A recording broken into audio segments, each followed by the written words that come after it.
भारत में भ्रष्टाचार सिर्फ एक आदमी की बेईमानी नहीं है, यह पूरे सिस्टम की कहानी है। जब हम भ्रष्टाचार की बात करते हैं तो हमारे दिमाग में एक तस्वीर आती है, एक बाबू, एक पुलिस वाला या कोई अधिकारी जो रिश्वत ले रहा है। लेकिन क्या भ्रष्टाचारी सिर्फ वही है जो हमें दिखता है? सवाल यह है, क्या भ्रष्टाचार सिर्फ कुछ लोगों का लालच है या फिर यह एक ऐसा तंत्र है जो ऊपर से नीचे तक फैला हुआ है? भ्रष्टाचार दो तरह का होता है। पहला वह जो हमें रोज दिखता है, थाने में काम करवाने के लिए पैसा देना, नगर पालिका में फाइलें आगे बढ़ाने के लिए पैसा देना, बिजली कनेक्शन लेने के लिए पैसा देना, अस्पताल में इलाज कराने के लिए, स्कूल, कोर्ट, कहाँ नहीं है, सब जगह आदमी रिश्वत देता है। दूसरी तरह का भ्रष्टाचार वह है जो हमें दिखाई नहीं देता। यह होता है नीति बनाने में, कानून बनाने में, ठेके देने में, बड़ी कंपनियों को छूट देने में, कर्ज माफ़ी में, नियम कानूनों में ढील देने में। यह ऊपर का भ्रष्टाचार है जहाँ बड़े फैसले होते हैं और बड़ा पैसा चलता है। और सच यह है कि ये दोनों अलग नहीं हैं, ये एक दूसरे को बचाते भी हैं और बढ़ाते भी हैं। एक सिपाही अगर रिश्वत लेता है तो वह अकेला नहीं होता, अमूमन ऊपर तक हिस्सा तय होता है। नीचे वाला वसूली करता है, ऊपर वाला उसे बचाता है। यही मॉडल अमूमन सब जगह लागू है। सरकारी दफ्तरों में, भर्ती में, ठेकों में, यहाँ तक कि निजी कंपनियों के खरीद विभागों में। इसे सिस्टम इसलिए कहते हैं क्योंकि इससे हर स्तर को फ़ायदा मिलता है। अब सोचिए, पुराने उलझे हुए कानून इतने सालों से क्यों चल रहे हैं? क्योंकि उनमें रास्ते बने हुए हैं।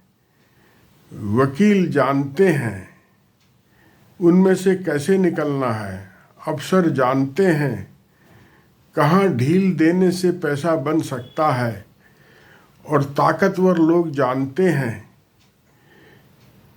कि कैसे बचना है। नया साफ कानून लोगों को असहज बनाता है। पुराने कानून में गुंजाइश होती है और गुंजाइश ही भ्रष्टाचार की जगह है। हमें सालों से कहा जा रहा है,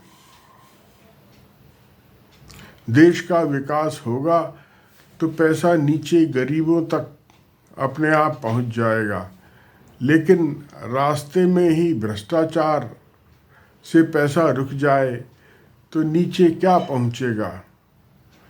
इसलिए कभी कभी जीडीपी बढ़ती है लेकिन आम आदमी की जिंदगी में बदलाव नहीं दिखाई देता। अब एक अंदाज़ा समझिए, अगर मान लें कुल भ्रष्टाचार 100 रुपये है तो अर्थशास्त्रियों का अनुमान है कि करीब 60-70% ऊपर के स्तर पर है। बड़े फैसलों और मोटी रकमों में होता है और 30-40% रोजमर्रा की रिश्वत में सीधे आम आदमी से वसूला जाता है। लेकिन घटनाओं की संख्या की दृष्टि से देखें तो भ्रष्टाचार की घटनाएं 80 से 90% आम आदमी के व्यवहार में घटती हैं।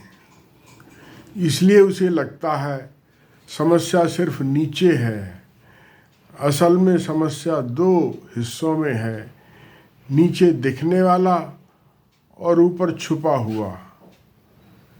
नीचे दिखने वाला जितना है, ऊपर छुपा हुआ उससे भी ज़्यादा है। जब तक हम इसे सिर्फ किसी एक कर्मचारी की गलती मानते रहेंगे, तब तक असली ढांचा सुरक्षित रहेगा, और जब तक ढांचा नहीं टूटेगा, आम आदमी की परेशानी भी नहीं जाएगी। भ्रष्टाचार सिर्फ नैतिक कमजोरी नहीं है, यह व्यवस्था की बीमारी है। आप क्या सोचते हैं? क्या समस्या व्यक्ति में है या सिस्टम में है? अपनी राय कमेंट में ज़रूर लिखिए।